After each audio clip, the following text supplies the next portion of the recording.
Friends, आज हम एक टॉपिक करने जा रहे हैं जो है meaning and scope of macro economics. और ये जो टॉपिक है वो बीए सेकेंड ईयर के थर्ड सेमेस्टर के अंदर है। तो इस टॉपिक को आज हम डिटेल में स्टडी करेंगे। तो इसमें सबसे पहले हम ये जानें कि भी इकोनॉमिक्स होती क्या है। What is economics? अर्थशास्त्र में मनुष्य की उन क्रियाओं का अध्ययन किया जाता है जिसमें वह अपनी असीमित आवश्यकताओं को पूरा करने के लिए सीमित साधनों का प्रयोग करता है।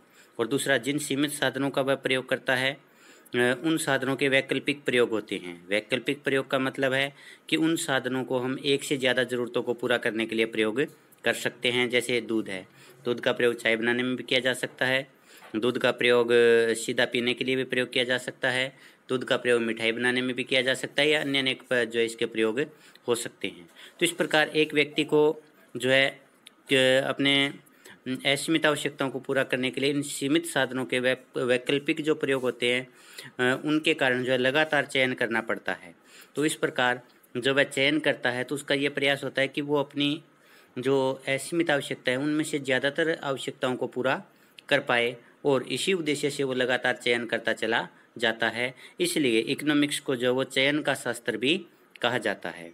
तो सिंपल सी बात है, मनुष्य की आवश्यकताएं असीमित हैं, उनको पूरा करने वाले साधन है वो सीमित मात्रा में, इसलिए एक व्यक्ति जो है उनका वैकल्पिक प्रयोग करता रहता है ताकि वो उन ज़रूरतों को पूरा कर सके। इसके बाद हम जानेंगे कि डिवीजन ऑफ इकोनॉमिक्स, कि इकोनॉमिक्स का जो वो बंटवारा किसने किया, इसका पर थोड़ा सा जो है बैकग्राउंड देखेंगे। अर्थशास्त्र को समष्टि और व्यष्टि दो भागों में जो है डिवाइड करने का कार्य नॉर्वे के इकोनॉमिस्ट रेगनर फ्रिश ने किया था। 1933 में इन्होंने इकोनॉमिक्स को माइक्रो और मैक्रो में बांट दिया, और उसके बाद से ही इकोनॉमिक्स का जो अध्ययन किया जाता है वो माइक्रो का अलग किया जाता है और मैक्रो का अलग किया जाता है। इससे पहले एक इकोनॉमिक्स ही अपने आप में एक जो सब्जेक्ट था उसमें माइक्रो और मैक्रो अलग अलग जो स्टडी नहीं किया जाता था। तो इसके बाद से माइक्रो जो एक अलग सब्जेक्ट के रूप में सामने आया और मैक्रो जो अलग सब्जेक्ट के रूप में सामने आता है। अब इसके बाद हम जानेंगे मीनिंग ऑफ मैक्रो इकोनॉमिक्स। समष्टि अर्थशास्त्र की वह शाखा है जिसमें उन क्रियाओं का अध्ययन किया जाता है जिनका संबंध संपूर्ण अर्थव्यवस्था से होता है। यानी बड़े लेवल के ऊपर जितनी भी आर्थिक गतिविधियाँ होती हैं उन सभी गतिविधियों का अध्ययन जो है वो मैक्रो इकोनॉमिक्स में किया जाता है। और ये जो शब्द है समष्टि, ये इंग्लिश के मैक्रो का हिंदी रूपांतरण है। मैक्रो शब्द की उत्पत्ति ग्रीक भाषा के मैक्रोस से हुई है, और मैक्रोस का अर्थ होता है बड़ा।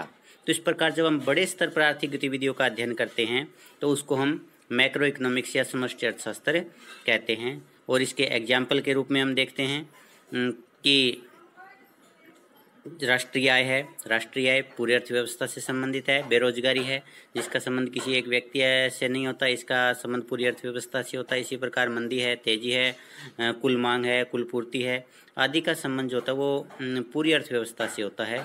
तो इन सभी का अध्ययन हम जो है मैक्रो इकोनॉमिक्स में करते हैं। इसके बाद हम इसकी जो है डेफिनेशंस जानेंगे। विभिन्न इकोनॉमिस्ट ने क्या क्या परिभाषाएं दी है। सबसे पहली जो परिभाषा है वो शेपिरो के ने दी है। उनके अनुसार समष्टि अर्थशास्त्र सारी अर्थव्यवस्था के कार्यकरण से संबंधित है, यानी संपूर्ण अर्थव्यवस्था के स्तर पर जितनी भी गतिविधियां होती है उन सभी का संबंध जो होता है वो मैक्रो इकोनॉमिक्स से होता है। और दूसरी डेफिनेशन है वो स्पेंसर की है। उनके अनुसार समष्टि अर्थशास्त्र का संबंध समस्त अर्थव्यवस्था अथवा उसके बड़े बड़े हिस्सों से है। इसके अंतर्गत ऐसी समस्याओं का अध्ययन किया जाता है जैसे बेरोजगारी का स्तर, मुद्रास्फीति की दर, राष्ट्र का कुल उत्पादन आदि, जिनका संपूर्ण अर्थव्यवस्था के लिए महत्व होता है। यानी वही बात कि मैक्रो इकोनॉमिक्स में उन गतिविधियों का अध्ययन किया जाता है जो पूरी अर्थव्यवस्था से संबंधित होती है, जिनका क्षेत्र जो काफ़ी बड़ा होता है। इसके बाद है टाइप्स ऑफ मैक्रो इकोनॉमिक्स।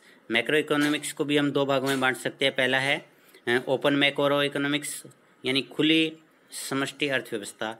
खुली समष्टि अर्थव्यवस्था वह अर्थव्यवस्था होती है जिसमें एक देश की अर्थव्यवस्था का संबंध विश्व के अन्य देशों की अर्थव्यवस्थाओं से होता है। यानी व्यापारिक संबंध जो है दूसरे देशों के साथ में जब होते हैं तो उसको हम जो है ओपन मैक्रो इकोनॉमिक्स या खुला समष्टि अर्थशास्त्र कहते हैं। और दूसरा है क्लोज्ड मैक्रो इकोनॉमिक्स, यानी बंद समष्टि अर्थशास्त्र, यह अर्थशास्त्र जो होता है इसके अंदर एक देश की अर्थव्यवस्था का दूसरे देशों के साथ में किसी प्रकार का कोई आर्थिक संबंध नहीं होता, यानी व्यापारिक लेन देन नहीं होता, तो उसको हम बोलते हैं क्लोज्ड मैक्रो इकोनॉमिक्स।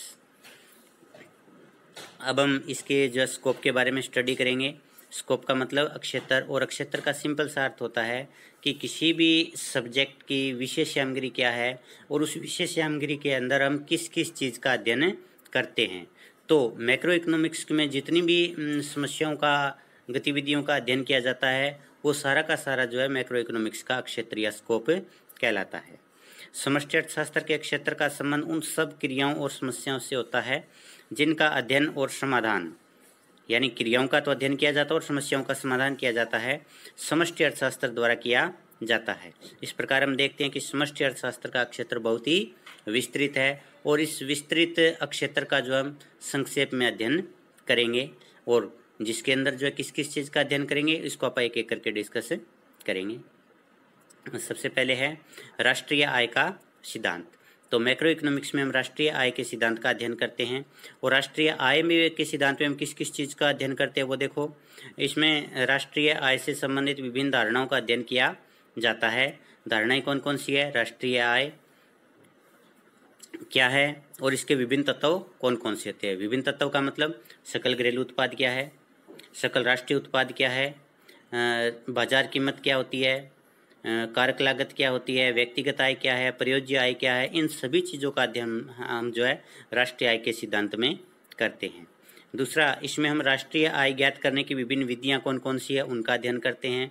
तो मुख्य रूप से राष्ट्रीय आय ज्ञात करने की 3 विधियां हैं, आय विधि, व्यय विधि और मूल्य वृद्धि या उत्पाद विधि जिसको हम बोलते हैं। और इन विधियों से संबंधित विभिन्न प्रकार की कौन कौन सी समस्याएं आती है, कौन कौन सी सावधानियां हमें रखनी चाहिए, उन सभी का अध्ययन हम राष्ट्रीय आय के सिद्धांत में करते हैं। नेक्स्ट है वो है रोजगार का सिद्धांत। तो समष्टि अर्थशास्त्र के अंदर हम ये देखते हैं कि बेरोजगारी क्या है और बेरोजगारी से संबंधित कौन कौन सी समस्याएं होती है उनका अध्ययन हम करते हैं।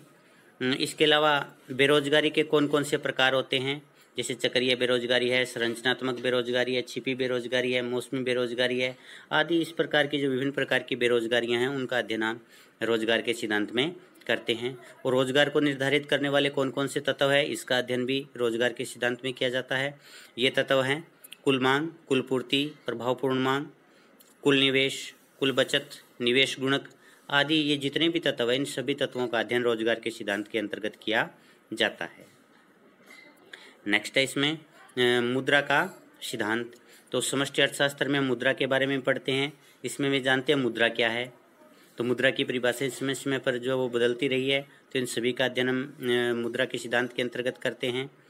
मुद्रा की उत्पत्ति किस प्रकार से हुई, फिर धीरे धीरे जो शुरुआती मुद्रा थी जिसमें धातु या जो पशु थे, अनाज थे, उसको ही मुद्रा माना जाता था। उसके बाद आज जो कागजी मुद्रा है, प्लास्टिक मनी है, वहाँ तक पहुँचने की प्रक्रिया जो है किस प्रकार से पूरी हुई है उसका अध्ययन हम इसमें करते हैं। मुद्रा के कौन कौन से कार्य हैं, प्राथमिक कार्य कौन कौन से है, गौण कार्य कौन कौन से है, आकस्मिक कार्य कौन कौन से है, इन सभी का अध्ययन जो हम मुद्रा सिद्धांत में करते हैं।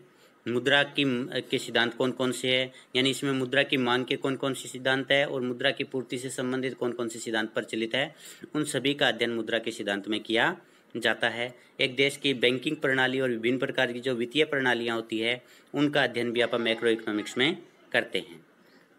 मुद्रा की मांग और पूर्ति के सिद्धांतों का अध्ययन भी मुद्रा के सिद्धांत के अंतर्गत मैक्रो इकोनॉमिक्स में किया जाता है।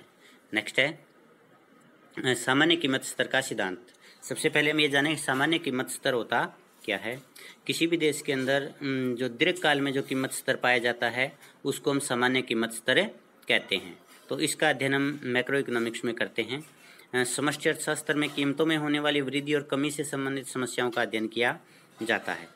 तो सामान्य कीमत स्तर में 2 ही प्रकार के परिवर्तन हो सकते हैं, या तो कीमतें बढ़ सकती है या कीमतें कम हो सकती है। बढ़ती हुई कीमतों की भी कुछ समस्याएं होती है और कम होती हुई कीमतों की भी कुछ समस्याएं होती है। तो इनका अध्ययन आप मैक्रो इकोनॉमिक्स में करते हैं।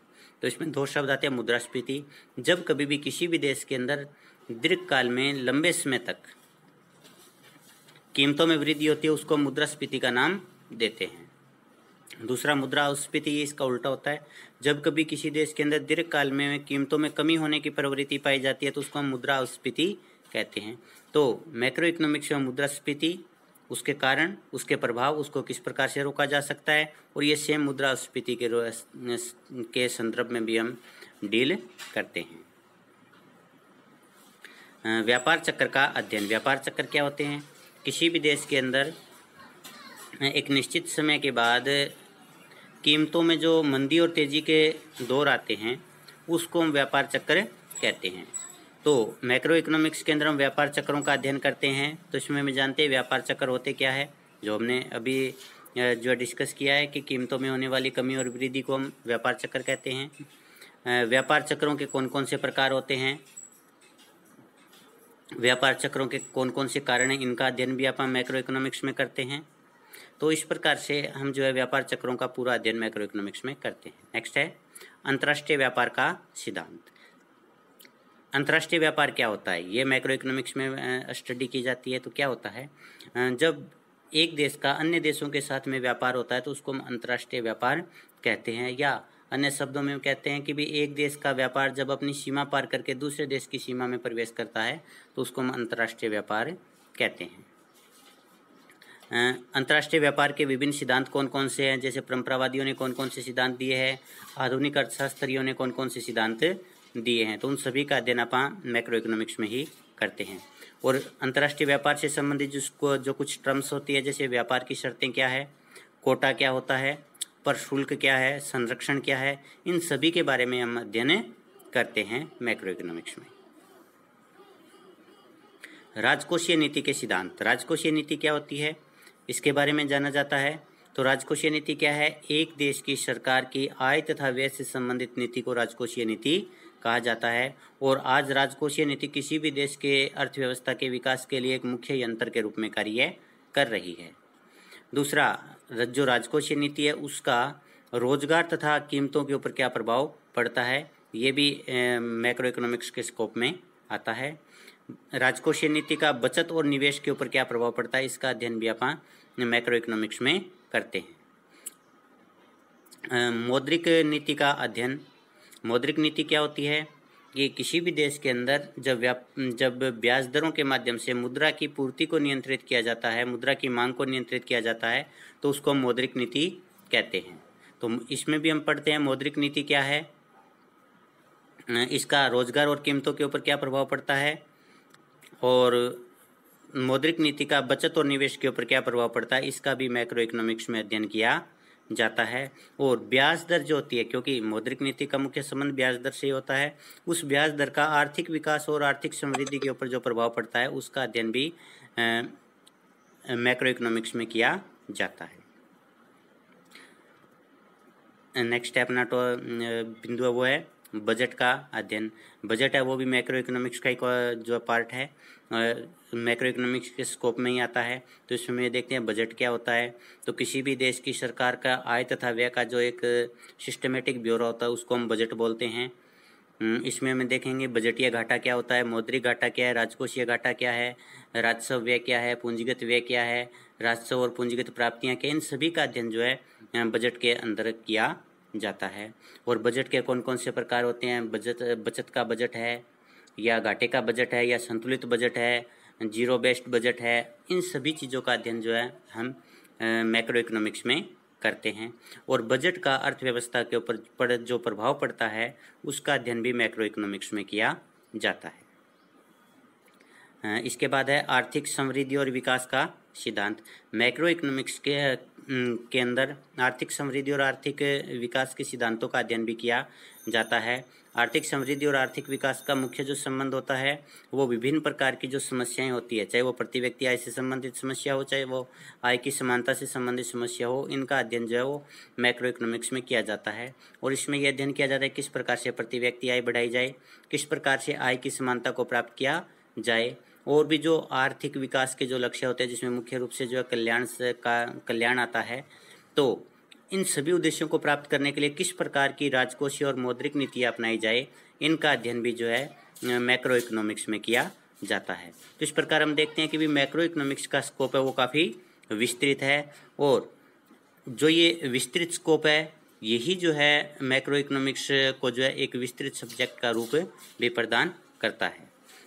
तो ये जो है हमारा आज का टॉपिक था, और इस टॉपिक से संबंधित अगर कोई समस्या है तो आप वो जो कमेंट बॉक्स में उसको लिख सकते हो। आप सभी का बहुत बहुत धन्यवाद।